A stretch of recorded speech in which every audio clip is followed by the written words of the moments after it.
এরপরে প্রশ্ন, স্ত্রী মারা গেলে স্বামী দেখা জায়েজ হবে কিনা। প্রশ্ন হলো, একজন স্বামী তার স্ত্রীকে যদি বোন বলে সম্বোধন করে ডাকে এবং স্ত্রী স্বামীকে ভাই বলে সম্বোধন করে, তাহলে শরীয়তের হুকুম কি?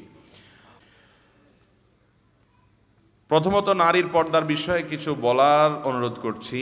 এরপরে কথা হলো, আমাদের সমাজে অসংখ্য পালিয়ে যাওয়ার দুর্ঘটনা ঘটে যাচ্ছে, এ সম্পর্কে কিছু আলোচনা করার অনুরোধ। পালিয়ে যাওয়া মানে পালায় বিয়ে করা মনে হয়। আচ্ছা, ভালো কথা। মহিলাদের চাকরির টাকা সম্পূর্ণ পরিবারে ব্যয় করা কতটুকু জায়েজ? ইসলামের দৃষ্টিতে পর্দা মতো চাকরি করার পরও কি সেটা হারাম হবে? এরপরে প্রশ্ন হলো, যদি কোনো পরিবারে হারাম খায় তাহলে যে সন্তান আছে তাদের ইবাদত কি কবুল হবে? সন্তানদের কি গুনাহ হবে? এরপরে প্রশ্ন হলো, ডাক্তারদের মতে সিজারে 3টি বাচ্চা হওয়ার পর পরবর্তী বাচ্চা নেওয়া ঝুঁকিপূর্ণ, এক্ষেত্রে ইসলামী শরীয়ত কি বলে? স্বামীর মৃত্যুর পর ইদ্যত ও তালাকের মধ্যে পার্থক্য কি? তালাকের ইদ্যত কিভাবে পালন করতে হয়? এরপরে প্রশ্ন হলো, ভূমিকম্প, চন্দ্রগ্রহণ এবং সূর্যগ্রহণ হলে করণীয় কি? তখন আজান দেওয়া ইসলামের দৃষ্টিতে কেমন? লাশের পাশে কোরআন পড়া ইসলামের দৃষ্টিতে কেমন? লাশের উপর কোরআনের আয়াত সংক্রান্ত কাপড় ও লাশের কাপড় দেওয়া ইসলামের দৃষ্টিতে কেমন? একজন ওষুধ বিক্রেতা জন্ম নিয়ন্ত্রণকারী ঔষধও বিক্রয় করে এবং তার একমাত্র উপার্জন ওষুধ বিক্রয়, এক্ষেত্রে বিক্রেতা গুনাহগার হবে কিনা এবং তার বিকৃত অর্থ হালাল হবে কিনা? এরপরে প্রশ্ন হলো, আমি একজন অটোরিকশা চালক, আমার পরিবারের ইমোশনাল কিছু বললে অনেক যাত্রী আমি না চাইতেই দয়া করে 100 বা 500 এমনকি 1000 টাকা পর্যন্ত দেয়, এভাবে নেওয়াটা হালাল হবে কিনা? আমার সামনের দাঁতগুলো একটু বড়, এতে করে আমি কথা বলা বা হাসাহাসি করার সময় একটা অস্বস্তি অনুভব করি। এছাড়া এর কারণে আমার ঠোঁটগুলো অনেক সময় আঘাতপ্রাপ্ত হয়। এমন অবস্থায় আমি যদি দাঁতগুলো স্কেলিং করি, ছোট করে নেই, তা কতটা শরীয়তসম্মত হবে? না, হাসির বিষয় না, দরকারি প্রশ্ন। সর্বশেষ প্রশ্ন, 18 বছরের একটি মেয়েকে আমি মনে প্রাণে আমার নিজের ছোট বোনের মতো ভালোবাসি, তার ব্যাপারে কোনো সময় আমার মনে কোনো খারাপ চিন্তা ভাবনা আসে নাই। আমি কি বোন হিসাবে তার সাথে কথা বলতেও দেখা করতে পারবো? এবার ইসলাম কি বলে? তার সাথে কথা বললে, দেখা করলে যদি গুনাহ হয়, তার প্রতিকার কি? এরপরে প্রশ্ন হলো, একজন স্বামী তার স্ত্রীকে যদি বোন বলে সম্বোধন করে ডাকে এবং স্ত্রী স্বামীকে ভাই বলে সম্বোধন করে, তাহলে শরীয়তের হুকুম কি? দেখুন, আবেগের আতিশয্যে কত কাজই যে আমরা করি। ডাকার জন্য স্বামী আর কিছু খুঁজে পাই নাই, স্ত্রী আর কিছু খুঁজে পাই নাই, ভাই বোন ডাকাডাকি শুরু করছে। এটা উচিত না, এটা নাজায়েজ। যদি এর কারণে বৈবাহিক সম্পর্কে কোনো অসুবিধা হবে না, কিন্তু এটা করা যাবে না। আবু দাউদে বর্ণিত একটা হাদিস আমরা পাই, যে হাদিসে নবী করিম সাল্লাল্লাহু আলাইহি সাল্লামের একটা ঘটনা এভাবে বর্ণিত হয়েছে যে তার সামনে এক ভদ্রলোক তার স্ত্রীকে হে বোন এরকম করে সম্বোধন করেছে। তো নবী করিম সাল্লাল্লাহু আলাইহি সাল্লাম বিষয়টাকে ভালোভাবে নেন নাই। তিনি বললেন যে এই লোকটা তোমার, এই ভদ্রমহিলা তোমার বোন, কি বলে ডাকলা তুমি? অর্থাৎ তুমি তাকে বোন কেন বললে? বোন তো হলো তিনি যার সাথে আপনার বৈবাহিক সম্পর্ক বৈধ নয়, তিনি তো আপনার রক্ত সম্পর্কীয় মাহরাম নারী। তার কারণে বোনের সাথে আপনার যে রিলেশন, স্ত্রীর সাথে সেরকম রিলেশন নয়, বিধায় স্ত্রীকে বোন বলা কিংবা স্বামীকে ভাই বলা। অনেক মহিলা আছে স্বামীকে আবেগের আতিশয্যে বলে আরে ভাই বলে, না, এরকম ভাই বলা যাবে না। যদি কেউ বলে এর কারণে তালাক হয়ে যাবে না, বিচ্ছেদ হবে না, আবার ভুল বুঝবেন না, বড় কোনো সমস্যা হবে না, কিন্তু এরকম না বলা ভালো, এটা বলা উচিত না। অন্য কোনো কথা বলবে। আমাদের দেশে আজকাল তো পশ্চিমা ধ্যান ধারণা এবং সংস্কৃতির প্রভাবে স্বামী স্ত্রী সবাইকে নাম ধরে ডাকাডাকি, এমনকি স্ত্রীর স্বামীকে নাম ধরে ডাকাডাকি করে। এটাকে শিক্ষিত সমাজের মধ্যে এটাকে মোটামুটি বেশ আধুনিকতা একটা ভাব আনার চেষ্টা করা হয়। আমি প্রায়শই বলার চেষ্টা করি, দেখুন, পশ্চিমাদের গোলামি, তাদের অন্ধ অনুসরণ এবং তাদের কাছে নিজেদেরকে তুচ্ছ মনে করা, এই হীনমন্যতা খুব ভয়ঙ্কর আকার ধারণ করেছে। ওরা সভ্যতা শিখেছে এই ভারত উপমহাদেশ থেকে, আমাদের থেকে। ওদের অনেক কিছু ওরা এখান থেকে শিখে গেছে।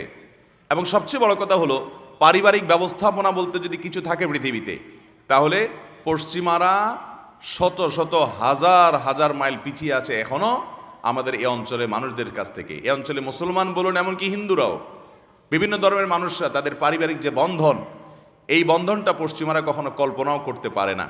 তাদের পারিবারিক বন্ধনটা হলো আমাদের দেশের ওই আপনার শোবিজের বিভিন্ন তারকাদের মতো, যে বিয়ে হইতে দেরি, ভাঙতে যত আওয়াজ করে বিয়ে হয় তত আওয়াজ করে আবার একই বছরে বিয়ে, এক বছরে বাচ্চা, একই বছরে বিচ্ছেদ, আবার জোড়া, আবার বিচ্ছেদ, এরকম একটা ভয়ঙ্কর খেলা সবসময় হতে থাকে। তো এই অতি আধুনিকতার নামে পশ্চিমাদের অন্ধ অনুকরণের কোনো প্রয়োজন নাই। আমাদের চাইতে রিচ কালচারালভাবে ওরা কখনো হতে পারে নাই, পারবেও। বিধায় স্বামী স্ত্রী একে অন্যকে শ্রদ্ধা করে বিভিন্নভাবে ডাকবে। বিশেষ করে একটা সুন্দর কালচার হলো সন্তান হয়ে গেলে সন্তানের নাম ধরে বলা, অমুকের মা, অমুকের বাবা। হ্যাঁ, সন্তানের নাম যদি আব্দুল্লাহ হয় তাহলে আব্দুল্লাহর বাবা, আব্দুল্লাহর মা বলে ডাকলে এটা সবচেয়ে শ্রদ্ধা এবং সম্মান দেখানোর একটা দারুণ উপায়। এছাড়া অন্য কোনোভাবে স্বামী তার স্ত্রীকে নাম ধরে ডাকতে পারেন। হ্যাঁ, স্ত্রী স্বামীকে নাম ধরে ডাকলেও যে গুনাহ হয়ে যাবে বা কোনো পাপ হয়ে যাবে ব্যাপারটা সেরকম না। বিষয় হলো যে উদ্দেশ্য কি। যদি তুচ্ছ করা উদ্দেশ্য হয় যে সে আমার মতোই, রেসপেক্টের জায়গা যদি না থাকে তাহলে সেক্ষেত্রে সেটা অনুচিত হবে। বাট যদি কেউ ডাকে এবং এখানে অসম্মান উদ্দেশ্য না হয় তাহলে সেক্ষেত্রে কোনো অসুবিধা নাই। আরবরা অনেকেই একে অন্যের নাম ধরে ডাকাডাকি করে এবং এটাকে তারা কোনো দর্শনীয় মনে করে না। এটা আসলে নির্ভর করে আমাদের এই আঞ্চলিক যে ব্যবহার আছে, আঞ্চলিক যে প্রয়োগ আছে, আঞ্চলিক যে কালচার আছে সেটার উপরে। আমাদের এই অঞ্চলে সাধারণত নাম ধরে সম্মানিত মানুষকে ডাকা হয় না, যার কারণে নাম ধরে না ডেকে এমনভাবে ডাকা উচিত যাতে সম্মানিত বোঝা যায়। কিন্তু সর্বাবস্থায় স্বামী স্ত্রী একে অন্যকে ভাই বোন বলে সম্বোধন করা উচিত হবে না। এরপরে প্রশ্ন, স্ত্রী মারা গেলে স্বামী দেখা জায়েজ হবে কিনা? জি, স্ত্রী মারা গেলে স্বামী অবশ্যই তার স্ত্রীকে দেখতে পারবেন, স্ত্রীর লাশ দেখতে পারবেন। এটা নাজায়েজ বা গুনাহ হবে না, গুনাহ হওয়ার কোনো কারণ নাই। মহিলাদের চাকরির টাকা সম্পূর্ণ পরিবারে ব্যয় করা কতটুকু জায়েজ? ইসলামের দৃষ্টিতে পর্দা মতো চাকরি করার পরও কি সেটা হারাম হবে? না ভাই, সেটা হারাম হবে কেন? কোনো নারী যদি পরিপূর্ণ পর্দা মেনটেন করে কোনো চাকরি করেন এবং কোনো ব্যবসা পরিচালনা করেন নিজের বাসা বাড়ি থেকে, নিজের অফিস থেকে, সেফ জায়গা থেকে, তার পর্দার কোনো অসুবিধা নেই, তার পার্সোনালিটিতে কোনো অসুবিধা তৈরি হয় না, হ্যাঁ, পর্দার বিধিবিধান মেনে যদি তিনি কোনো চাকরি করেন সেটা জায়েজ হবে। কিন্তু মহিলার চাকরির টাকা স্বামীর সংসারে খরচ করতে তিনি বাধ্য না। এটা একান্ত তার স্বামীর সংসারের সকল খরচ খরচা এটা বহন করতে বাধ্য কে? স্বামী নিজে। এখন স্ত্রী যদি স্বামীকে দয়া করে কিছু দান দক্ষিণা করে, কিছু দেয় আল্লাহর হস্তে, তাহলে সেটা স্বামীর জন্য খাওয়া জায়েজ আছে, সেটা দয়া হিসাবে। তা আমাদের দেশে এসব নাই। বহু ছোট লোক স্বামী আছে যে বউয়ের চাকরির টাকার সবটুকু দখলে নিয়ে নেয়, আছে না নাই? ইসলাম অর্থনৈতিক ব্যাপারে একেবারে পরিষ্কার অবস্থান নিতে বলেছে। আমাদের দেশে স্বামী স্ত্রীর টাকা পয়সার মধ্যে যত গোজামিল আছে আর কোথাও এই গোজামিল নাই। স্ত্রীর যে গহনা এটার মালিক কে বলেন তো? স্ত্রী। বুঝে শুনে বলতেছেন? বউয়ের যে গহনা, তার যে অলংকার, স্বর্ণ, এগুলার মালিক কি বউ নিজে না স্বামী? এবার বলে স্বামী, কথা উল্টে গেছে। দেখেন, আপনারাই সন্দেহের মধ্যে পড়ে গেছেন। আমি যে গোজামিল বলছি সাথে বলছি। আচ্ছা, বউ মালিক যদি হয় তাহলে আপনি বিদেশ যাওয়ার সময় এই স্বর্ণগুলা যদি বউর কাছে বলেন যে স্বর্ণগুলা দাও বিক্রি করে আমার ভিসা কিনে বিদেশ যাব, আমি বিদেশে গেলে আবার তোমার কিনে দিব। বউ যদি বলে যে স্বর্ণ যেহেতু আমার, আমি তোমাকে দেব না, কারণ কেউ আমার কাছ থেকে লোন চাইলেই কি আমি দিতে বাধ্য? আমার বিশ্বাস হয় না তুমি আবার কবে চাকরি করে টাকা কামায় আমার দিতে পারবা কি পারবা না, সরি আমি তোমাকে দিলাম না। কি বলেন, এ অধিকার মহিলাদেরকে দেওয়া হয়? কোনো ফ্যামিলিতে আছে এটা? কোনো মহিলা যদি এটা বলে, ওই ঘরের ভাত কি তার কপালে আজ জুটবে? কি বলেন? তাহলে মহিলা মালিক কেমনে হইল? একটু আগে না বললেন মহিলা মালিক, তো মালিক হলে মালিকের এই দুরবস্থা থাকে? আচ্ছা, আরেকটা এক্সাম্পল নেই, বলেন যদি কোনো মহিলা বলে যে স্বর্ণ গহনা এগুলো তো আমাকে দিয়ে দিছো, তুমি তোমার বাপরা দিছে, তোমরা দিছো, বিয়ের সময় মহর হিসাবে দিছো, যেমনি দিছো। এখন যেহেতু এটার মালিক আমি, তো আমি এগুলো বিক্রি করে আমার ভাইটা বেকার আছে ওরে দিয়ে দিব, আমার বোনটা একটু কষ্ট আছে ওকে দিয়ে দিব, আমার বাপ মাকে আমি গিফট করব, অথবা আমি একটু মার্কেটিং টার্কিং করবো, আমার যা খুশি তা করব। মহিলা যদি সব স্বর্ণগুলো নিয়ে স্বর্ণকারের দোকানে বিক্রি করে ফেলায়, কি বলেন, ওই সংসারে ভাত খাইতে পারবে? তাহলে সে মালিক কেমনে হইল বলেন তো? আচ্ছা, এবার আপনি বলবেন তাহলে ঠিক আছে হুজুর, তাহলে স্বামী মালিক, তাইলে আরেক ভেজাল হবে। স্বামী যদি মালিক হয় তাহলে স্ত্রীকে যে মহারণা দিছে, এ মহারণা যদি তার মালিকানাই থাকে, মহারণা আদায় হয়েছে? বুঝেন নাই কথা? আপনি 5 ভরি 3 ভরি 2 ভরি স্বর্ণ দিলেন, কি বাবদ? মোহর বাবদ। মোহরটা এটা তো স্ত্রীর প্রাপ্য। আল্লাহ বলেছেন ওয়াতুন নিসা সাদকাতিহিন্না নিহলা, মহিলাদেরকে এত ঠকান এদেশে ঠকানো হয়, পৃথিবীর অন্য কোনো দেশে আসি না জানি না আমি। এদেশে অবশ্য ভারত বা অন্যান্য দেশে যেতে আমরা অনেক ভালো আছি, কিন্তু তারপরে আমরা এখন অ্যাজ এ মুসলমান আমরা অনেক পিছিয়ে আছি। পৃথিবীর অন্য কোনো মুসলমান দেশের সাথে তুলনা করলে আমরা এই জায়গায় খুব বাজে একটা জায়গায় আছি। মহিলাদের অধিকার আমরা নষ্ট করি, ধ্বংস করি। আল্লাহ বলেছেন ওয়াতুন নিসা সাদকাতিহিন্না নিহলা, মহিলাদের মোহর এটা তাদের প্রাপ্য অধিকার, আদায় করে দাও।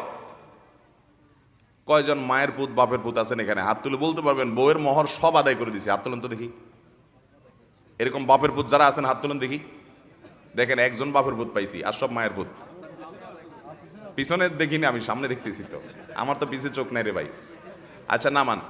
আর বাকি যে হাত উঠলো না, কাহিনী কি? বিয়া করে নাই। আবিয়াত্তা, আবিয়াত্তা কয়টা আছে? বিয়াত্তা নাই এর মধ্যে? এসব কি আবিয়াত্তা মাহফিল? এই যে সব বিয়েতে মানুষ হাত তুলছে, তো মহর দেন নাই কেন? ভাইরা আমার, স্ত্রীর মহারণা পরিশোধ করে দিবেন, খবরদার। এটা তার প্রাপ্য অধিকার, এবং দেওয়ার পরে বলে দিবেন এটা তোমার রাইট। তুমি কি তোমার বাপরে দিবা না, তোমার ভাইকে দিবা না, তোমার বোনকে দিবা না, তুমি দান করবা না আমাকেও কিছু দিবে, এটা তোমার ব্যাপার। স্বাধীনতা তাকে দিতে হবে। আমরা অনেকে এই ক্ষেত্রে অনেক অবিচার করে থাকি। মহারণা পরিশোধ করবেন তো ইনশাআল্লাহ? একসাথে পরিশোধ করার ক্ষমতা না থাকলে স্ত্রীর কাছে একটা দরখাস্ত লিখবেন, বরাবর মোহতারামা বিষয় কিস্তিতে মহারণা পরিশোধের আবেদন, যথাবিহিত সম্মান প্রদর্শনপূর্বক নিবেদন এই যে আমি আপনার সম্পর্কে স্বামী হই, মোহরের টাকা এত লাখ টাকা ধরা হয়েছে আমার অযোগ্যতা সত্ত্বেও, আমি সেজন্য দুঃখ প্রকাশ করছি। একসাথে আপনার মোহর পরিশোধ করিবার সামর্থ্য আমার নাই, অতএব আমি কিস্তিতে আপনার মোহর পরিশোধ করিতে ইচ্ছুক, বিধায় আমার দরখাস্ত মঞ্জুর করিয়া বাধিত করিবেন। বিনীত নিবেদক, আপনার অধম স্বামী। এরকম দরখাস্ত বউয়ের কাছে লিখে, দরখাস্ত লেখা লাগবে, এটা মজা করে বললাম, মানে বউকে আপনি প্রয়োজনে কিস্তিতে দিবেন, কিন্তু মোহর দিতে হবে। দিবেন তো ইনশাআল্লাহ? এবং দেওয়ার পর আবার ছোট লোকের মতো দাঁড়ায় থাকবেন না যে কি করবা, সে কি করবে এটা তার ব্যাপার, আপনি তাকে জোর করতে। হ্যাঁ অবশ্যই, এটা শুনে আবার আমাদের মা বোনরা মাস্তানি শুরু করেন না যে স্বামীকে আর জিজ্ঞাসা করবো না, যা খুশি করবো। আমাদের দেশে বেশিরভাগ মানুষ মধ্যবিত্ত, নিম্ন মধ্যবিত্তের মানুষ। স্বামী স্ত্রী পরামর্শ করে যাতে এটা কল্যাণকর কিছু হয় সেটা করবেন। আমি আমার মোহরের টাকা দিয়া আমার স্ত্রীকে 1 কাঠা জায়গা কিনে দিয়েছি কামরাঙ্গীর চরে, এবং ভদ্রমহিলাকে মোহরের টাকা দেওয়ার পরে দেখি বাসায় ফেলে রাখছে অনেক দিন। কী ব্যাপার, বাসায় ফেলে রাখছো কেন? তোমার মোহরের টাকা আমার বাসায় এই আলমারিতে কেন? তো বলে আমি কি করব? আমি বললাম এটা তোমার দায়িত্বে নাও, তোমার ড্রয়ারে নাও, তোমার নিয়ন্ত্রণে নাও। বলে আমি কি করব? তা আমার দেশে মেয়েরা এত আলাভোলা, এত সোজা, ওই সুযোগে পুরুষগুলো সব বাটপারি করে মেয়েদের সাথে। অতএব বাটপার স্বামী হবেন না, ভালো স্বামী হবেন। বইয়ের যদি গহনা বিক্রি করা লাগে তার অনুমতি নেবেন। যাই হোক, আমার মূল প্রশ্নের উত্তরে আবার ফিরে আসি। স্ত্রী যদি টাকা পয়সা উপার্জন করে, এগুলোর মালিক স্ত্রী। তবে স্বামী যদি তাকে নিষেধ করে, অনুমতি না দেয়, ইসলামী শরীয়তের দৃষ্টিকোণ থেকে তিনি বাইরে চাকরি বা জব করবেন না। কিন্তু অনেক নারী আছেন যে বাবা মার সেবা করা দরকার, বাবা মার অর্থনৈতিক দুর্বলতা আছে, আর্থিক দুর্বলতা আছে, তিনি হেল্প করতে চাচ্ছেন, তিনি শরিয়ার পর্দা মেনে যদি কিছু করতে পারেন, এটা খুব টাফ। শরিয়ার পর্দা মেনে চাকরি এত সহজ না, বলা যত সহজ। যদি সেরকম সুযোগ থাকে তিনি করতে পারেন, তিনি করবেন, এবং তার সে সম্পদের মালিকানাও তার হবে। এটা সর্বাবস্থায় মহিলারা চাকরি করলেই হারাম হবে এরকম বলা সহজ নয়। এরপরে প্রশ্ন হলো, যদি কোনো পরিবারে হারাম খায় তাহলে যে সন্তান আছে তাদের ইবাদত কি কবুল হবে? সন্তানদের কি গুনাহ হবে? অনেক যুবক ভাইরা আছেন এই বিপদে আছেন। বাবা হারামখোর, সুদের ঘুষের কারবার করেন, 2 নম্বর পথে উপার্জন করেন, ছেলেটাকে আল্লাহ তাআলা হেদায়েত দিয়েছেন। এরকম সৌভাগ্যবান কিছু তরুণ আছেন যে আল্লাহ তাদেরকে হেদায়েত দান করেছেন। আর এরকম কিছু কপাল পোড়া বাপমা আছে, হতভাগা ছন্ন ছাড়া বাপমা আছে, যে বাপমা এরকম সন্তান পেয়েও মনুষ্যত্ব তারা অর্জন করতে পারে নাই, হারাম ছাড়তে পারে নাই, বৈধ উপার্জন করতে পারে নাই। আমি সবসময় বলি, দেখেন, সততার জন্য একটা বুকের পাটায় বল লাগে, বল। অনেক বড় ধরনের বুকের পাটা থাকতে হয়, কারণ আশেপাশে সব 2 নম্বর টাকা চকচক চকচক করে, বাড়ি গাড়ি সব কিছু, এই সমস্ত ভাবসাব দেখলে মনে চায় যেমনি হোক পয়সাওয়ালা হইতে হবে, কারণ পয়সা না হলে এই দেশে কোনো ভাত নাই, কেউ কদর করে না। কিন্তু যারা ইমানদার, আল্লাহর প্রতি বিশ্বাস রাখে, সে প্রতিজ্ঞা করে না আমি সমাজের এই স্রোতে গা ভাসাবো না, আমি গড্ডালিকার বিপরীতে চলবো, আমি সৎ থাকবো। সৎ থাকার সবচেয়ে বড় লাভ কি জানেন? মানসিক শান্তি, আসল সুখ। হারামখোর কখনো সুখী হয় না। ওর কোটিপতি হতে পারে, ও বড়লোক হতে পারে, ওর গাড়ি বাড়ি থাকতে পারে, ওর নিজে জানে সে একটা চোর। সবাই তারে স্যার স্যার বলবে, ও জানে যে আমি স্যার না কি স্যার সেটা তো আমি জানি রে, সব মানুষের রক্ত চোষা টাকা। এই জন্য হারামখোরের মনে কখনো শান্তি থাকে। কিন্তু গরিব মানুষ, শিক্ষিত মানুষ, সততার কারণে পয়সা বানাতে পারে নাই, এই মানুষগুলো, তাদেরকে হয়তো সমাজে আশেপাশে মানুষ দাম দেয় না বা খুব একটা গুরুত্ব নাই। মানসিকভাবে সে জানে সে কত বড় একটা শক্তিশালী মানুষ, যে সে নীতিবান ছিল, আদর্শবান ছিল, কখনো তার নীতিকে বিক্রি করে নাই। এরকম বহু সৌভাগ্যবান মানুষ দেখার সৌভাগ্য আমার হয়েছে। সরকারি চাকরি করেন, বেসরকারি চাকরি করেন, চাইলে কোটি কোটি টাকা বানাতে পারতেন, কিন্তু খুব কষ্টে দিনাতিপাত করেন। কোনো রকম রিটায়ারমেন্টের পরে ছোটোখাটো একটা বাড়ি ছাপড়া তুলে পার করছেন, অনেক বড় অফিসার ছিলেন, কিন্তু 2 নম্বর পথে পা বাড়ান নাই। তাদের মানসিক যে শান্তি, নবী সাল্লাল্লাহু আলাইহি ওয়াসাল্লাম সে কথাই বলেছেন, লাইসাল গিনা বিকাসরাতিল আরজ, অনেক টাকা পয়সার মালিক হওয়ার নাম ধনী হওয়া নয়, ইন্নাল গিনা গিনান নফস, প্রকৃত ধনী হলো সে যে মনের দিক থেকে সে জানে তার কোনো দুর্বলতা নাই, সে কোনো অন্যায় করে নাই, যেটুকু হচ্ছে সেটুকু হ্যাপি, তার অতিরিক্ত ডিমান্ডও নাই, চাহিদাও নাই, চাহিদাকে সীমিত করে ফেলেছে। এ হলো আসল ধনী এবং আসল সচ্ছল মানুষ। তার চাইতে সুখী মানুষ আরেকজন হতে পারে? মুশকিল হলো ওয়াজ এগুলো যতই করি, যতই শুনি, আমরা মুখে বলি হারামে আরাম নাই, কিন্তু পয়সাটা কামায়া ওই মুরচিকার মতো পয়সাওয়ালা হওয়ার আগ পর্যন্ত আমরা থামি না।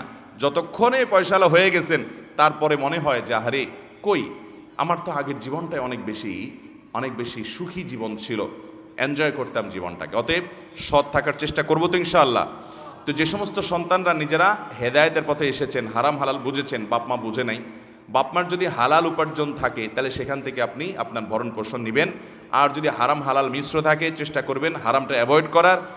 তারপরও আপনার যদি বিকল্প পথ না থাকে আপনি সেটা গ্রহণ করতে পারবেন, কিন্তু আপনাকে অতি সত্বর টিউশনি করে হোক, অন্য কোনো কাজ করে উপার্জন করার চেষ্টা করতে হবে। আমি প্রায় সময় বলার চেষ্টা করি, আমাদের দেশে গ্রাজুয়েশন করার আগ পর্যন্ত, অনেক গ্রাজুয়েশনের পরেও বাবা মার বোঝা হয়ে সংসারে বসে থাকে। এটা খুব খারাপ কথা।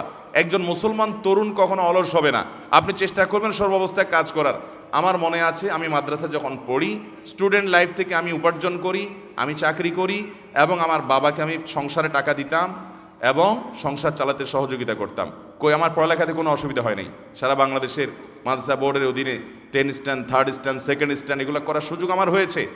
আমি চাকরি করে, পড়ালেখা করে, আবার ভালো রেজাল্টও করেছি, সংসারে হেল্পও করেছি। অনেক যুবকরা আছে বেহায়ার মতো বাপের হোটেলে খাইতে খাইতে খাইতে খাইতে আদা বুড়া হয়ে যায়, এরপরেও ছাড়ে না। আছে না নাই? অতএব আমরা চাইলে প্রত্যেকে যার যার জায়গা থেকে কাজ করতে পারি।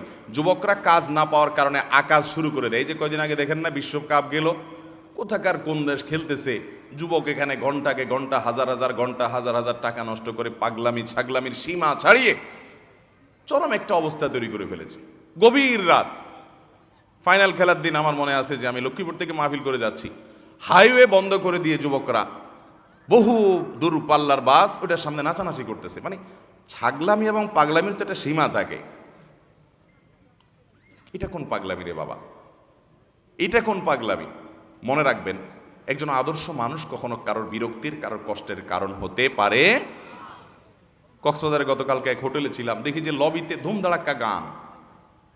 ম্যানেজমেন্টকে বললাম, ভাই এটা কি? পৃথিবীর বিভিন্ন দেশে যাওয়ার সুযোগ আমার হয়েছে, আমি তো দুনিয়ার কোথাও এটা দেখি নাই। একটা লবিতে ওপেন স্পেস সব মানুষের জন্য। আমি এই টাইমে একটু ফোনে কথা বলবো, প্রয়োজনে কোনো কথা বলবো, কোনো কথা বলার সুযোগ নাই। এই অসভ্যতা, এই অবর্বরতা দুনিয়ার আর কোন দেশে আছে আমি জানি না। বিয়ের সাথে দেখবেন আপনারা যে গানের আওয়াজের চোটে আশেপাশে মানুষের জীবনযাত্রা ব্যাহত হয়ে যায়। আছে না নাই? এমনকি ওয়াজ মাহফিল, আমার মাহফিল নিতে হলে একটা ফরমে আবেদন করতে হয়, সেখানে আমাদের 12টা-13টা শর্ত দেওয়া আছে। এই শর্তগুলোর ভিতরে একটা থাকে যে দূর দূরান্ত পর্যন্ত মাইক লাগিয়ে মানুষের জীবনকে অতিষ্ঠ করতে পারবে না, এবং অন্য ধর্মাবলম্বী, স্কুলগামী বাচ্চা, মাদ্রাসাগামী বাচ্চা, অন্যান্য ডিউটি করবে সে মানুষগুলোকে গভীর রাত পর্যন্ত মাহফিলকে তাদের কষ্ট দেওয়া যাবে না। শর্ত লেখা থাকে, যদিও মাহফিলের আয়োজকরা বেশিরভাগ কথা শুনে না। 2-1 জায়গা থেকে তো আমি মাহফিল আলোচনা না করে গাড়ি স্টার্ট দিয়ে হাঁটা দিছি যে আমার শর্ত পূরণ না হলে আমি গভীর রাত পর্যন্ত এগুলো করব না। ভাইরা আমার, আমাদেরকে আদর্শ সমাজ গড়ে তুলতে হবে। যার হাত মুখ দ্বারা মানুষ কষ্ট পায় সে কখনো ভালো মুসলমান হওয়ার সুযোগ নাই। অমুসলিমরা ইসলামের অনেক কিছু পালন করে, দুঃখ লাগে, আমাদের সম্পদ, কোরআন হাদিসের কথা মানে ওরা, আমরা মানি না। আপনি জাপানে যাবেন, টোকিও শহরে দেখবেন, আপনি ইউরোপের অনেক দেশে, ওদের অনেক খারাপ জিনিস আছে, কিন্তু ভালো জিনিসের ভিতরে অনেক কিছু আছে যেগুলো আমাদের কোরআন হাদিস আমাদেরকে লক্ষ্য করতে বলেছে।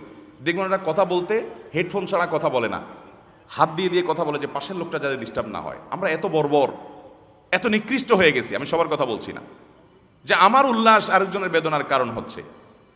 যুবকরা বিয়ে শাদী উপলক্ষে বক্স ভাড়া করে এনে, ব্যান্ড পার্টি ভাড়া করে এনে ধুমধাড়াক্কা গানের আওয়াজে পুরো এলাকা প্রকম্পিত করে ছাড়বেন, ঠিক আছে তো? কয়েকজন ঠিক আছে, ঘুমায় ঘুমায় ওয়াজ শোনেন নাকি? যুবকরা এই সমাজকে পরিবর্তন করতে হবে আমাদের, ঠিক আছে না ইনশাল্লাহ? আমার বিয়ে উপলক্ষে কোনো মানুষের কষ্ট যেন না হয় সেটা দেখার দায়িত্ব আমার, চেষ্টা করবেন না ইনশাল্লাহ? আপনার ফুর্তি করতে মনে চাইছে, আপনি আপনার রুমে পড়ে ফুর্তি করেন, কিন্তু আপনার ফুর্তি আমাকে ডিস্টার্ব করার কোনো অধিকার আপনার, এদিকটা খেয়াল রাখবো তো ইনশাল্লাহ। বিধায় এসব বিষয় আমাদেরকে সচেতন হবে এবং দায়িত্বশীল হতে হবে। যাই হোক, যেটা বলছিলাম, যুবকরা তরুণরা উপার্জন করবেন। ওই যে বলছে এখান থেকে ওই কথা গেছে যে যুবকরা কাজ না করার কারণে আকাশ করে, এই ফুটবল নিয়ে এত মাতামাতি, এত পাগলামি ছাগলামি করে। পৃথিবীর কোনো দেশের যুবকরা এত অবসর না, সবাই চাকরি বাকরি ব্যবসার জন্য ব্যস্ত আছে। রাত 3টা পর্যন্ত খেলা দেখার জন্য জেগে থেকে এরপরে মিছিল করে পটকা ফুটে পুরো এলাকা প্রকম্পিত করে দেয়। এইচএসসি এবং আলিম পরীক্ষা চলছিল তখন, পুরো এলাকাটাকে আপনার মানুষের জীবনযাত্রাকে ব্যাহত করে ছেড়েছে। কারণ এই ছেলেগুলোর সকালে ডিউটি নাই, বেকার। সকালে যদি ডিউটি থাকতো 9টা বাজে 8টা বাজে, তাহলে এই ফাইজলামতি পাগলামি করতো। আল্লাহ তাআলা আমাদেরকে মানুষ হওয়ার তৌফিক দান করো। মানুষ না হলে কখনো ভালো মুসলমান হওয়া যাবে? ইভেন আমি গতকালকে যে হোটেলে কর্তৃপক্ষকে বলছি, ভাই আপনারা এটা মনে করেন না যে গানের আওয়াজ দেখে হুজুর বাধা দিতে আসছে। নো, নট অনলি দ্যাট, গানের আওয়াজ তো বটেই, এখানে যে কোরআন তেলাওয়াত করা হতো আর পুরা লবির মানুষের ডিস্টার্ব হতো, আমি বাধা দিতাম। আমার ইসলাম এটা বলে নাই যে আপনার কোরআন তেলাওয়াত সব মানুষের প্রয়োজনীয় কাজ বন্ধ করে তাকে শুনতে বাধ্য করবে। এটা কে শিখাইছে আপনাকে? একজন সাবেক সংসদ সদস্য, যে কোনো একটা আসনের নাম বললাম না, উনি আমাকে বলে যে হুজুর, আমার এলাকায় যত মাহফিল হয় 15-20টা মাহফিল হয়, সব হুজুররা চিন্তা করছে এই বেটা এমপি, এরে ওয়াজ শোনাইতে হবে, এই জন্য একটা মাইক আমার বাড়ির কাছে আইনা লাগায়। আমি ফোনে না কথা বলতে পারি, না একটা দরকারি কাজ ছাড়তে পারি, হার্টের রুগী ছটফট করতে থাকি, কিন্তু হুজুরদেরকে যদি এটা বলতে যায় বলবে শালা নাস্তিক, এটা গালি দিয়ে বসবে। ভাইরা আমার, এটা কি আমাদেরকে ইসলাম শিখাইছে? তরুণরা কর্মমুখী হবেন, কাজ করবেন, ঠিক আছে তো ইনশাল্লাহ? আমি আমার কথা আপনাদেরকে বলেছি, 600 টাকা বেতনের চাকরি করেছি আমি ছাত্র জীবনে, এবং ওই 600 টাকা পরিপূর্ণ আমার বাবার সংসারে দিয়েছি। বাবা অনেক বড় ব্যবসায়ী ছিলেন, একটা সময় ধরা খাইয়েছেন, সব ব্যবসা বাণিজ্য লসে পড়ে ভয়ঙ্কর একটা অবস্থা চলে গেছেন। আমি যশোর যুব প্রশিক্ষণ কেন্দ্রে, কোথা চাকরির নাম সহ বললাম, যশোর যুব প্রশিক্ষণ কেন্দ্রে মসজিদে ইমামতি করে বাবার সংসারে টাকা দিয়ে পড়ালেখা করেছি। কই আমরা খারাপ ছাত্র হই নাই তো? আমাদের সামনে টাকা দেওয়ার মতো ছাত্র তো আমরা খুঁজে পাইনি আলহামদুলিল্লাহ। বিধায় ছাত্ররা কর্মমুখী হবেন, উপার্জন করবেন, বাপমার বোঝা হবেন না, এবং সমাজের অর্থনীতির চাকা ঘুরতে সহযোগিতা করবেন এদেশের সবচেয়ে বড় সমস্যাগুলো একটা হলো বেকারত্ব। বেকারত্ব, আমার খুব পছন্দের একজন লেখক আছে, আলেম, ওনার একটা লেখা আমি পড়েছি, আমার অসাধারণ লেগেছে। উনি লিখেছেন যে আমাদের এই দেশের যত সমস্যা, যত আকাম কুকাম, যত সন্ত্রাসী, যত ফাইজলামতি পাগলামি ছাগলামি হয়, এই সবগুলার গোড়ার কথা হলো বেকারত্ব, কাজ নাই। এগুলার সবগুলার ধরে ধরে যে কাজে লাগাই দেওয়া হতো, দেখবেন যে সব সোজা হয়ে যেত। যুবকগুলোর ধরে বিয়ে করা দিতে হবে আর কাজে লাগাই দিতে হবে, দেখবেন সব সোজা হয়ে গেছে। দেখছেন, ঠিক বলে উঠতেছে পোলাপান, মুরব্বী তাদের বিয়ের সাথে দিবেন সময় মতো, না হলে গোটা সমাজ ধ্বংস হয়ে যাবে, হাসির কথা নয়। উপযুক্ত বয়সে বিয়ে দিবেন। তো যাই হোক, যে যুবক এই প্রশ্ন করেছেন তাকে বলবো, বাবা মা যদি হারাম উপার্জন করে, আপনার যদি নিরুপায় হয়, তাহলে যতটুকু না হলে নয় ততটুকু আপনি সেখান থেকে গ্রহণ করতে পারবেন, কিন্তু আপনি খুব দ্রুততার সাথে উপার্জন করে এ হারামকে ডিনাই করবেন। কতটুকু সম্পদের মালিক হলে হজ ব্যক্তির উপরে ফরজ হয়? হজ করার জন্য, হজ করার সামর্থ্য থাকলেই তার উপরে হজ ফরজ। হজ করার সামর্থ্য কতটুকু? হজ করার জন্য পৃথিবীর যে প্রান্তে আপনি আছেন সেখান থেকে মক্কায় গিয়ে হজ করে আবার ফেরত আসার জন্য যে পরিমাণ অর্থ দরকার, এই পরিমাণ অর্থের আপনি মালিক হয়েছেন, আপনার উপর হজ ফরজ। কথা কি বুঝতে পেরেছেন? এখন এটা ডিপেন্ড করে যে কোন সময় আপনি টাকার মালিক হয়েছেন। ধরুন এখন হজ করাটা অনেক টাফ হয়ে গেছে, অনেক ব্যয়বহুল হয়ে গেছে। গত বছর প্রায় 6.5 লাখ 7 লাখ টাকা করে লাগছে, এবং আমি জানি না পৃথিবীর কোনো দেশে এটা নেই, আমাদের দেশে কেন এটা? ইন্ডিয়ান হাজিরা আসে তাদেরকে জিজ্ঞাসা করি, পাকিস্তানি হাজিরা যায় তাদেরকে জিজ্ঞাসা করি, আশেপাশে অন্য দেশে হাজিরা জিজ্ঞেস করি, অবাক হয়ে যাই। আমাদের দেশে হজ তো বটে, ইভেন এই যে রমজানে ওমরার প্যাকেজ আমি ফ্যামিলি নিয়ে যাওয়ার প্ল্যান করছিলাম, শুনে তো আকাশ ভেঙে পড়ে মাথার উপরে, যে থার্ড ক্যারিয়ারে ভাড়া হলো 93 থেকে 95,000 টাকা। অথচ নর্মাল একজন প্রবাসী দুবাই থেকে যদি আসা যাওয়া করেন তাহলে তার ভাড়া পড়বে কত? সৌদি থেকে দুবাই থেকে আসলে মিডল ইস্ট থেকে 50,000, 60,000, 70,000 সর্বোচ্চ। কিন্তু ওমরা যাচ্ছেন, হজে যাচ্ছেন, আপনাকে 1 লাখের উপরে ভাড়া দিতে হবে। কেন এই অবিচার? এবং এই ক্যারিয়ারগুলো তারা কি, এটা অবশ্য ক্যারিয়ারের ব্যাপার, কিন্তু এটা বিমানের ব্যাপার। এই বিমান কোম্পানিগুলো তারা কোনো সিন্ডিকেট করছে কিনা যায় না। যাই হোক, যদি এখন আপনি এটা হিসাব মিলান তাহলে এখনকার বাজারে 6 লাখ 6.5 লাখ টাকার নিচে হজ হয় না। এই টাকার মালিক হলে আপনার উপরে হজ ফরজ হবে যদি হজের মাসগুলোতে, হজের সিজনে এই টাকার মালিক হন। এখন তো আর হজ চাইলেই প্রতি বছর করা যায় না, নিবন্ধন করতে হয়। ধরুন আপনার এখন টাকার মালিক হয়েছেন, তাহলে আপনি নিবন্ধন করে ফেলবেন। যখন সুযোগ পান, আপনার সিরিয়াল পড়ে, তখন আপনি যাবেন। মহিলা হলে ডাবল টাকার মালিক হলে তখন হজ ফরজ হবে, তিনি নিজে এবং মাহরাম। তাহলে 6 লাখ করে হলে 12 লাখ টাকার যখন মালিক হবেন তখন হজ ফরজ। এটা হলো এখনকার কথা। কেউ 5 বছর আগে তার কাছে যদি 3 লাখ টাকা থাকে তাহলে তার উপর হজ ফরজ, বিকজ 5 বছর আগে 3 লাখ টাকা দিয়ে হজ করা যাইতো, তিনি তখন করেন নাই, এখন তাকে করতে হবে যে কোনো মূল্যে, যেহেতু ফরজ তার উপর হয়ে গেছে, সামর্থ্য তার উপরে ছিল। তাহলে খোলাসা কথা হলো, হজ করে আসার মতো টাকা এবং ওই টাইমটাতে পরিবারের ব্যয়ভার দেওয়ার মতো টাকা যার কাছে থাকবে তার উপর হজ ফরজ। জান্নাতে সবাই যদি যুবকই হয় তাহলে কেন জান্নাতে বৃদ্ধদের সর্দার হবেন আবু বকর এবং ওমর রাদিয়াল্লাহু তাআলা? ভাই, যুবক সবাই হবে এর মানে হলো অবয়ব সবার যুবক হবে, যুবকদের সকল ফ্যাসিলিটিস পাবে এবং যুবক হবে আকারে। কিন্তু এই লোকটা অরিজিন যুবক নয়, যুবক হিসেবে সে মৃত্যুবরণ করে নাই, সিনিয়র হিসেবে মৃত্যুবরণ করেছে।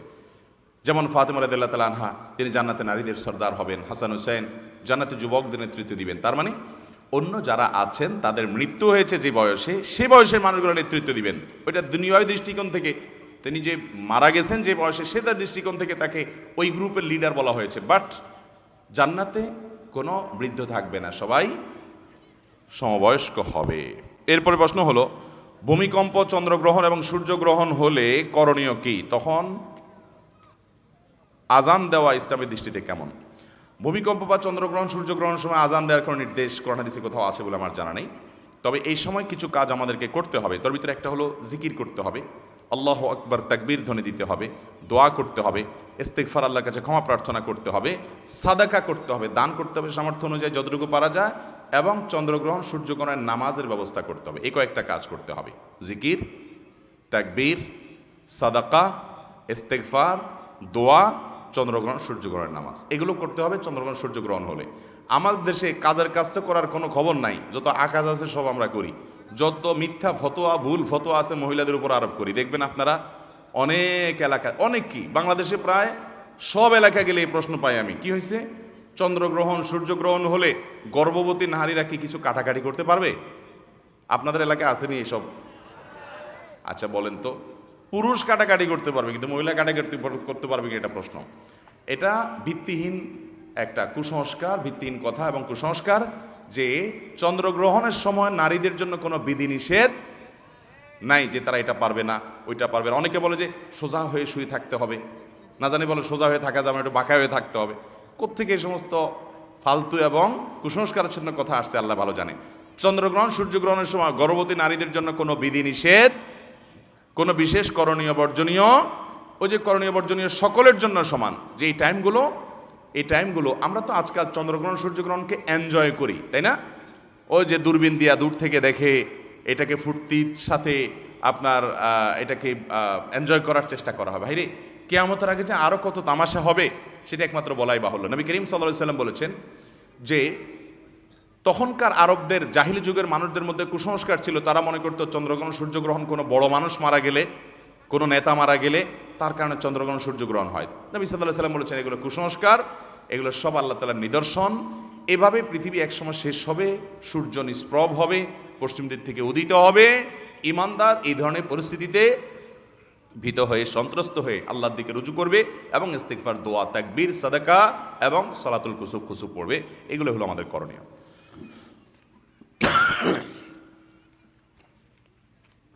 যাওয়ার সময় মনে ওভার হয়ে গেছে, আরে সর্বনাশ।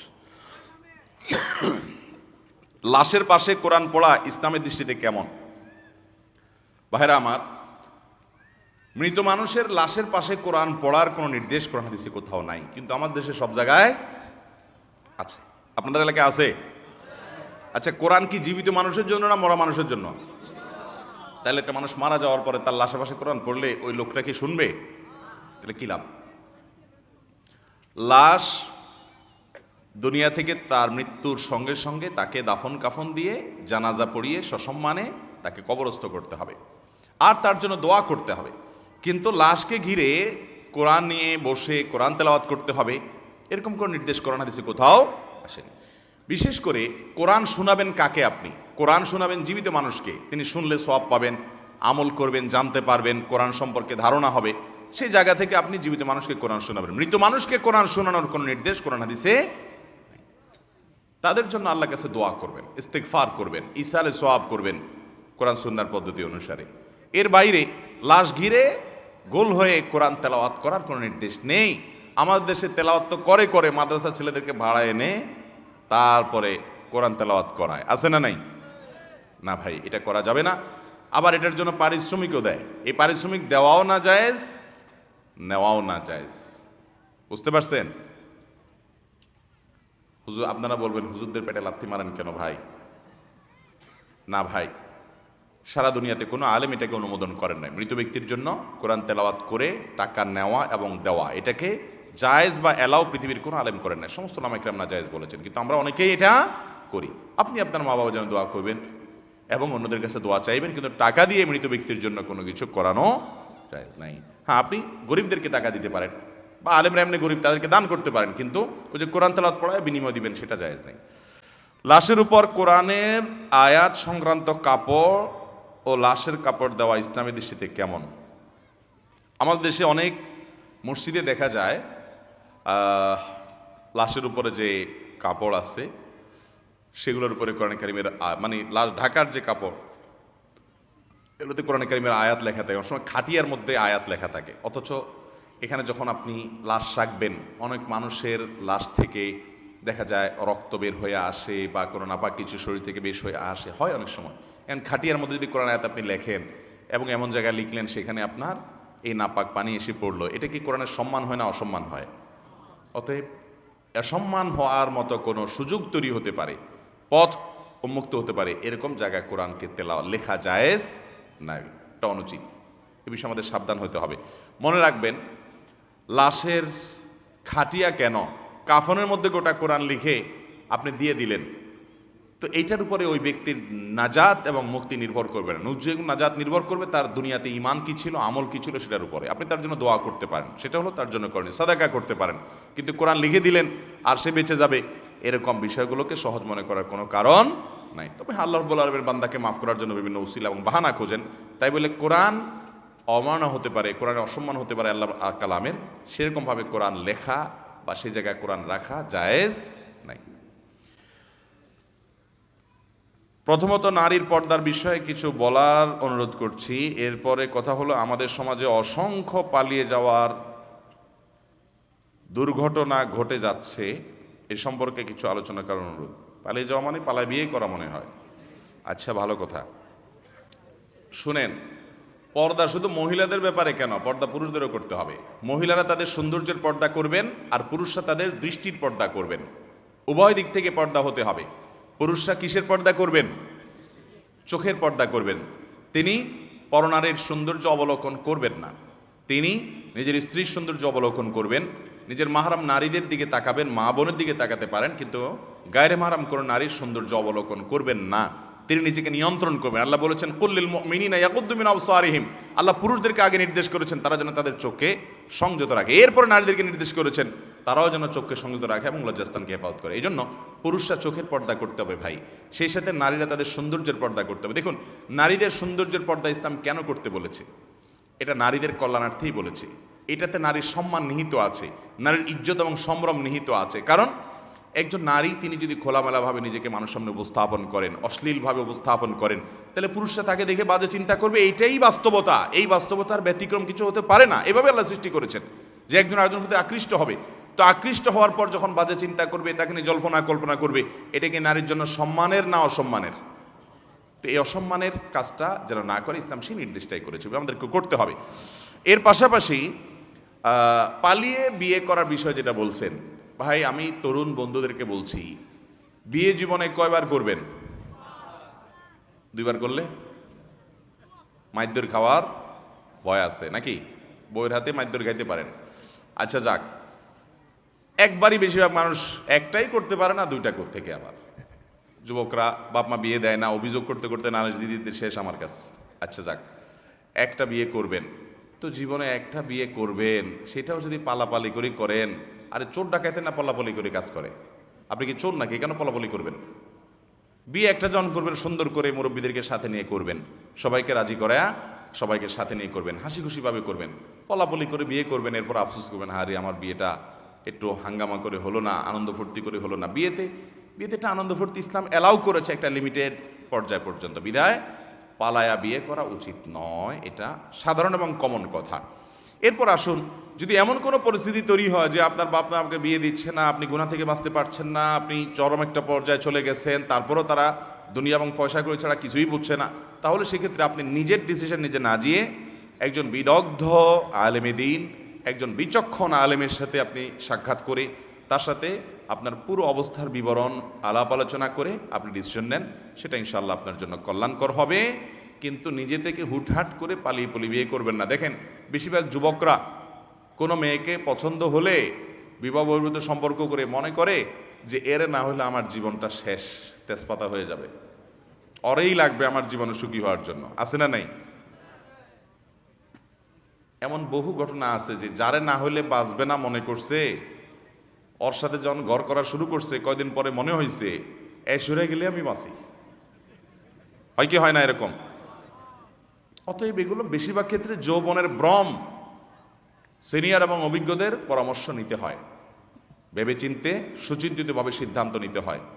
মানুষের ব্যক্তিত্ব, আমল, পার্সোনালিটি, আল্লাহ ভীরুতা এটাই উপভোগ্য বিষয় হয়, এটাই সবচেয়ে গুরুত্বপূর্ণ বিষয় হয়। আর অন্যান্য দিক যেগুলো আমাদেরকে আকৃষ্ট করে এগুলো মানুষের খুবই ক্ষণস্থায়ী, সেটা আপনার চামড়ার সৌন্দর্য বলেন, অন্য সব কিছু বলেন। বিদায় বিয়ে শাদী সুচিন্তিতভাবে হবে এবং দিনদারি আল্লাহ ভীরুতাকে অগ্রাধিকার দিয়ে বিয়ে শাদী করবেন। নবী করিম সাল্লাল্লাহু আলাইহি ওয়াসাল্লাম বলেছেন, দুনিয়াতে যা কিছু আছে সবই উপভোগ্য, বাট কাউকে আল্লাহ যদি একজন সৎ জীবন সঙ্গী দেয়, ভালো জীবন সঙ্গিনী কেউ পেয়ে গেল কোনো পুরুষ, তাহলে এর চাইতে বেশি সুখী মানুষ দুনিয়াতে আর কেউ হতে পারে, যাদের ঘরে আল্লাহ তাআলা দিয়েছে ভালো জীবন সঙ্গিনী, যে তাকে কষ্ট দেয় না, তাকে প্যারা দেয় না, সুখে শান্তিতে তারা চলাফেরা করে হ্যাপি, এটা দুনিয়ার জান্নাত বলতে পারেন। বিদায় জীবন সঙ্গীর সঙ্গে নির্বাচন করবেন ওইভাবে, ওই নিজের কাছে ভালো লাগছে এই জন্য হাত ধরে পলায় গেলেন, পলায় গিয়া ধরা খায়া এরপরে কয়দিন পরে আয়সা পিটাপুটি খেয়ে মাইদ্যর খেয়ে দেখলেন যে অজাগায় পাও দিয়ে বসে আছি, তখন আফসোস করে কিন্তু আর কাজ হবে না। বিদায় খুব সাবধানে পা ফেলতে হবে। এরপরে প্রশ্ন হলো, ডাক্তারদের মতে সিজারে 3টি বাচ্চা হওয়ার পর পরবর্তী বাচ্চা নেওয়া ঝুঁকিপূর্ণ, এক্ষেত্রে ইসলামী শরীয়ত কি বলে? যদি সত্যিই ঝুঁকিপূর্ণ হয় তাহলে সেক্ষেত্রে বাবা মা পরবর্তী সন্তান নেওয়ার ব্যাপারে সাবধান থাকবেন, নিজের শরীরকে নিজের জীবনকে ঝুঁকির মধ্যে ফেলবেন না। কিন্তু সব ক্ষেত্রে যে এটি আপনার এই তথ্য একেবারে সঠিক প্রমাণিত হয়েছে ব্যাপারটি সব ক্ষেত্রে এরকম না। আমি ব্যক্তিগতভাবে একবারে বাই নেম বলতে পারি, প্রফেসর হামিদুর রহমান বাংলাদেশের অনেক বড় একজন ইঞ্জিনিয়ার, সিনিয়র ইঞ্জিনিয়ারদের এখন ওনার বয়স বোধহয় 100-র কাছাকাছি মেবি। তো ওনার মেয়ে এবং মাকতাবাতুল আশরাফ এর মালিক হাবিবুর রহমান সাহেবের স্ত্রী, তার অনেকগুলো বাচ্চা হয়েছে সিজার হওয়ার পরও। এরকম আমার পার্সোনালি আমি জানি, একবার নাম সহ কোট করে বলতে এরকম বহুত আছে। কিন্তু তারপরও ডক্টররা যদি, অভিজ্ঞ ডক্টররা যদি বলেন যে না এই মুহূর্তে বাচ্চা নেওয়াটা রিস্কি হবে, তাহলে সেক্ষেত্রে রিস্ক নিয়ে বিশেষ করে জীবনের হুমকি হতে পারে এরকম যদি জোরালো মনে হয়, তাহলে সেক্ষেত্রে বাচ্চা নেওয়া যাবে না। বরং এক্ষেত্রে জন্ম নিয়ন্ত্রণ এটা মায়ের স্বাস্থ্য, মায়ের জীবনকে রক্ষা করার জন্য করা যেতে পারে, কোনো অসুবিধা নেই, বরং করতে হবে যদি রিস্ক অনেক বেশি থাকে। কোরআন তেলাওয়াতের মধ্যে যদি সিজদার আয়াত পড়া হয় এবং তেলাওয়াত শেষে সিজদা দিব বলে সাথে সাথে দেই নাই, কিন্তু পাঠ শেষে সিজদা দিতে ভুলে যাই, এক্ষেত্রে করণীয় কি? এটা পরবর্তীতে দিয়ে ফেলবেন যত দ্রুততার সাথে সম্ভব। ও আরও প্রশ্ন আছে, স্বামীর মৃত্যুর পর ইদ্যত তালাকের মধ্যে পার্থক্য কি? তালাকের ইদ্যত কিভাবে পালন করতে হয়? ইদ্যত বলা হয় গণনা করাকে, এটা শাব্দিক অর্থ হলো গণনা করা।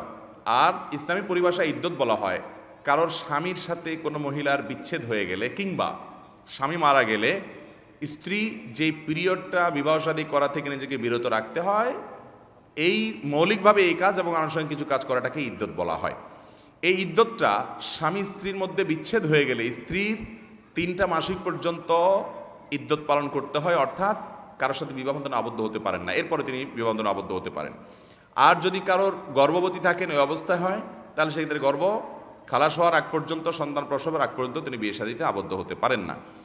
এবং যদি কারোর মাসিক বন্ধ হয়ে যায় তাহলে তিনি 3 মাস অর্থাৎ 90 দিন তিনি বিবাহ বন্ধনে আবদ্ধ হবেন না, তারপর অন্যত্র বিয়ে বন্ধনে আবদ্ধ হতে পারেন। কেন? কারণটা কি?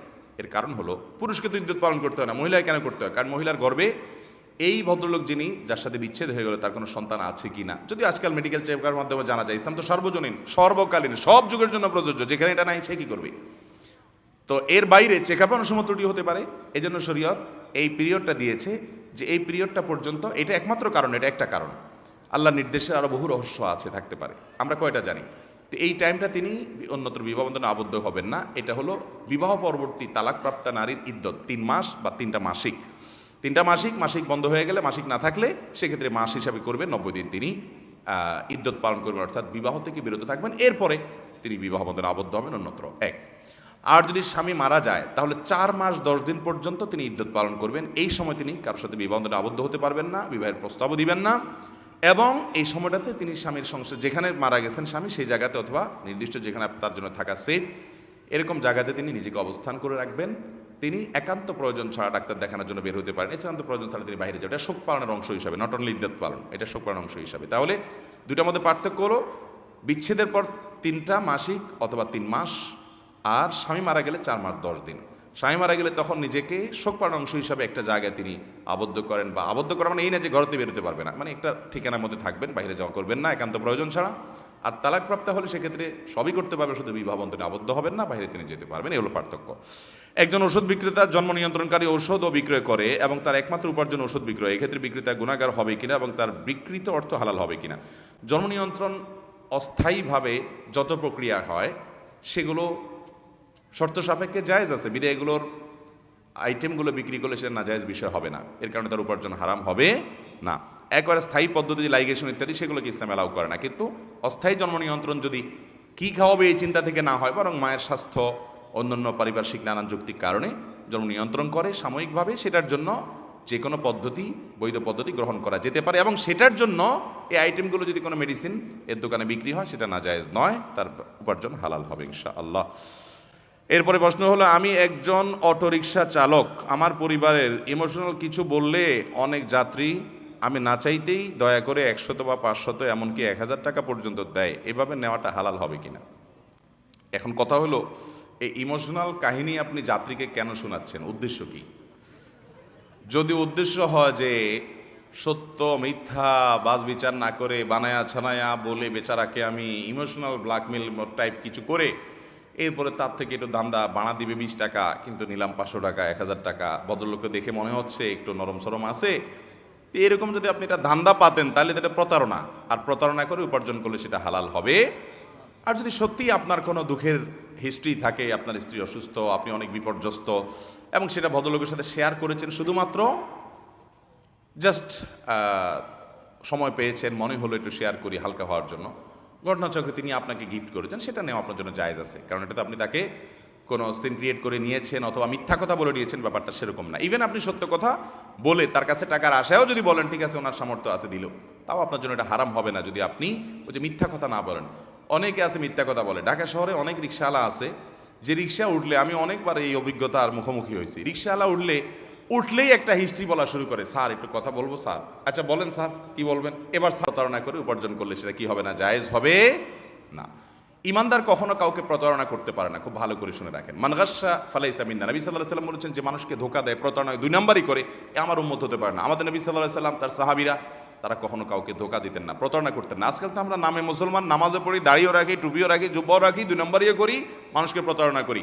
এই প্রতারক কখনো ভালো মুসলমান হতে পারে না, এই জন্য প্রতারণা করা যাবে না। প্রতারণা ছাড়া যদি আপনি উপার্জন করেন, ওকে। আমার সামনের দাঁতগুলো একটু বড়, এতে করে আমি কথা বলা বা হাসাহাসি করার সময় একটা অস্বস্তি অনুভব করি। এছাড়া এর কারণে আমার ঠোঁটগুলো অনেক সময় আঘাতপ্রাপ্ত হয়। এমন অবস্থায় আমি যদি দাঁতগুলো স্কেলিং করি ছোট করে নেই তা কতটা শরীয়তসম্মত হবে? না, হাসির বিষয় না, দরকারি প্রশ্ন। কারণ এই প্রশ্ন যিনি করেছেন উনি আয়াতটা হয়তো জানেন, সেজন্য প্রশ্ন করেছেন। আল্লাহ কোরআনে কারিমে বলেছেন লা তাগয়িরা লিখালকিল্লাহ, আল্লাহর সৃষ্টিতে পরিবর্তন করা জায়েজ নাই। কেউ আজকাল দেখবেন ওই যে জাপানে একটা যুবক না কয়দিন আগে বাইর হয়েছে যে সে কুকুর হয়ে গেছে অনেক টাকা খরচ করে। মানুষের কত অদ্ভুত অদ্ভুত চাওয়া হয়। কিয়ামতের আগে বহুত পাগলামি ছাগলামি দেখবেন, নবী সাল্লাল্লাহু আলাইহি ওয়াসাল্লাম বলে গেছেন বহুত পাগলামি হবে, কিন্তু এগুলো দেখে অবাক হওয়ার কিছু নাই। সায়েন্স টেকনোলজির উন্নতিতে আরও অনেক কিছু হবে। একটা সময় তো দাজ্জাল এসে নিজেকে আল্লাহ দাবি করবে, সেই সময়টাও আসবে এবং গোটা ওয়ার্ল্ডের সকল পাওয়ার একটা ব্যক্তির হাতে চলে যাবে। আস্তে আস্তে এটা কুকিত হয়ে যাচ্ছে, এটা সীমিত হয়ে আসছে, একটা ব্যক্তির কাছে চলে যাবে। এগুলো সব নবী সাল্লাল্লাহু আলাইহি ওয়াসাল্লাম বলে গেছেন। বিধায় অবাক হওয়ার কিছু নেই। দলে দলে মানুষ বেঈমান হয়ে যাবে, মুসলমানের সন্তান ইসলামের পাশে সন্দিয়ান হয়ে যাবে, কারণ এই সমস্ত চাকচিক্য দেখে। যাই হোক, তো আজকাল যেহেতু অনেক কিছুই করা যায়, এই জন্য আল্লাহ সৃষ্টিতে ব্যাপক পরিবর্তন করার একটা প্রবণতা আছে, এটা জায়েজ নেই। কিন্তু কারো দাঁত উঁচা আছে, তিনি দাঁতটাকে ট্রিটমেন্টের মাধ্যমে এটাকে সমান করলেন, কোনো অসুবিধা নেই। এটা তো তার একটা ত্রুটি, একটা অসুবিধা, এটা ট্রিটমেন্ট, চিকিৎসার অংশ। আর চিকিৎসার ব্যাপারে নবী সাল্লাল্লাহু আলাইহি ওয়াসাল্লাম বলেছেন তোমরা চিকিৎসা গ্রহণ করো, নির্দেশ করেছেন তিনি চিকিৎসা গ্রহণ করতে হবে। আপনি অসুস্থ থাকতে ইসলাম বলে নাই আপনাকে, সুস্থ থাকবেন, সেজন্য আপনি সুস্থতার অংশ হিসাবে দাঁত কেটে বা যেভাবে হোক অপারেশন করে আপনি যদি সমান করতে পারেন, এটা প্রশংসনীয়, এটা নিন্দনীয় কিছু নয়। শুধু দাঁত কেন, অন্য অনেক ক্ষেত্রে হতে পারে। কারো ধরেন আঙ্গুল আছে 6টা হাতে, একটা অতিরিক্ত আঙ্গুল আছে, একটা মানুষের 6টা আঙ্গুল তো হয় না নর্মালি, কিন্তু তার আঙ্গুলের কারণে অসুবিধা আছে, তিনি অপারেশন করে এটাকে সমান করলেন, কোনো অসুবিধা নেই। একজন মানুষ তিনি পুরুষ, কিন্তু তার ভিতরে মেয়েলি দিক আছে, জিনগতভাবে তিনি পুরুষ, এটা প্রমাণিত, বাট মেয়েলি কিছু স্বভাব আছে।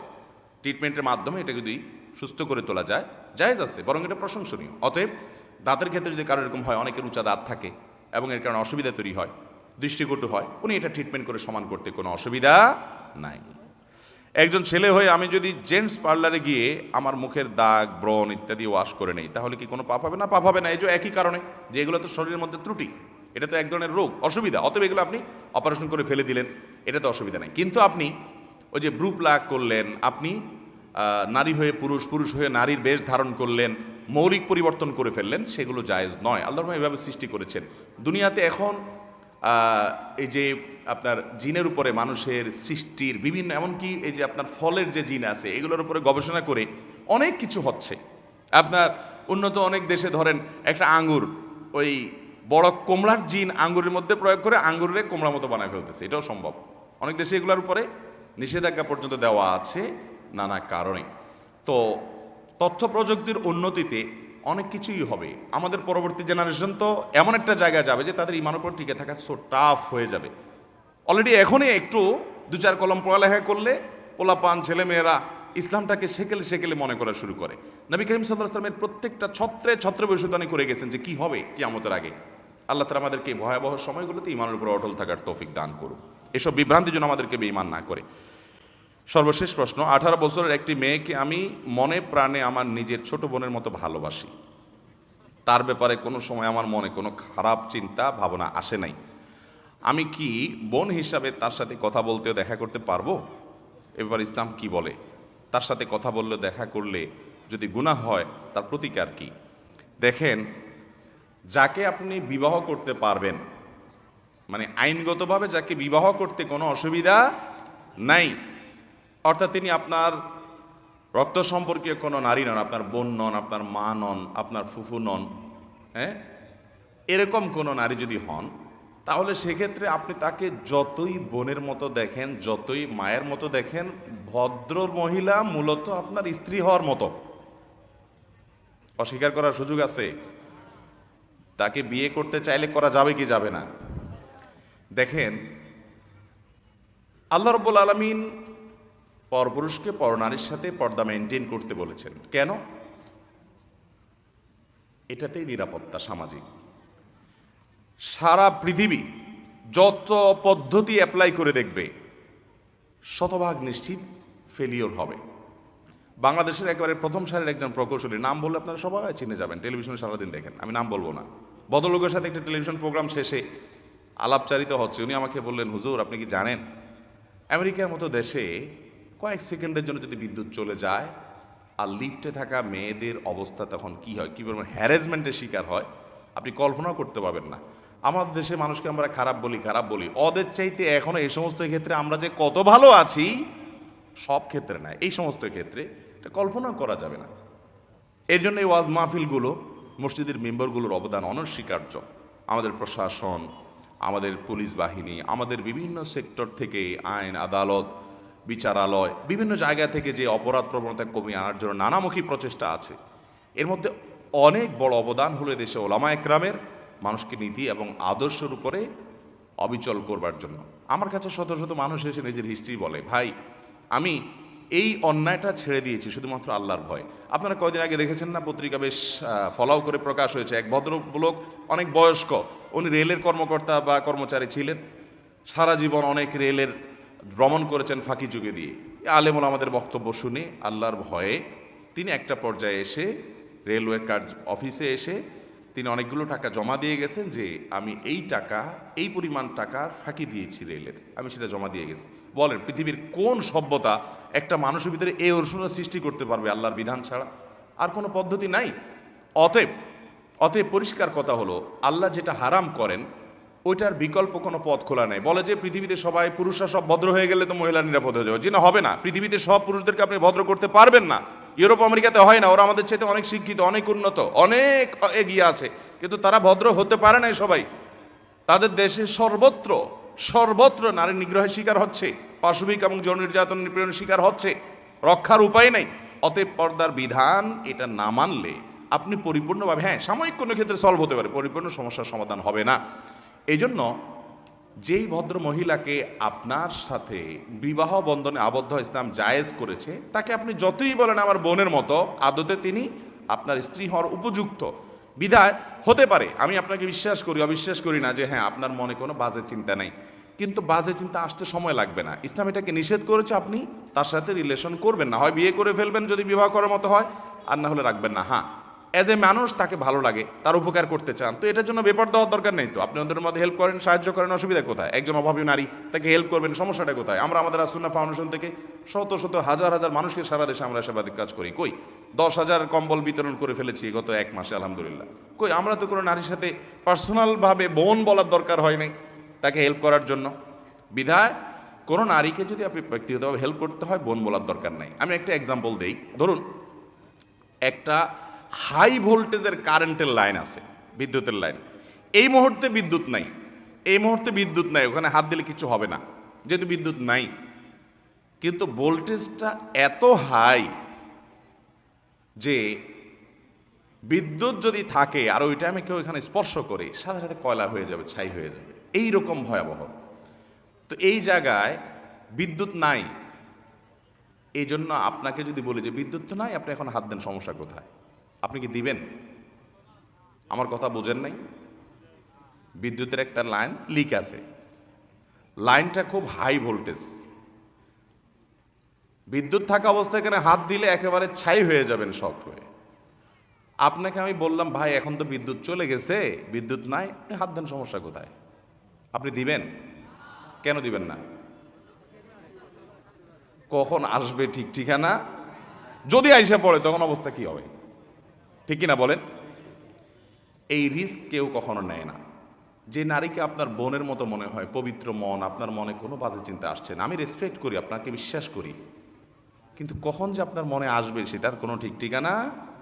এই জন্য ইসলাম বলেছে আপনাকে আগে থেকে সাবধান হতে হবে, এর কোনো বিকল্প। অনেকে বোন পাতে, ধর্মের ভাই, ধর্মের বোন, ধর্মের বাপ, এরপরে পত্রিকায় নিউজ হয় এই ধর্মের বোন নিয়ে পালায় চলে গেছে। হয় কি হয় না বলেন? বিধায় এগুলো করা জায়েজ নাই। ইসলাম মানার ভিতরে কল্যাণ আছে, এটা না মানার ভিতরে অকল্যাণ আছে, আমাদের বুঝে আসুক বা না আসুক। আল্লাহ তাআলা আমাদেরকে পরিপূর্ণভাবে ভালো মুসলমান হওয়ার তৌফিক দান করুন।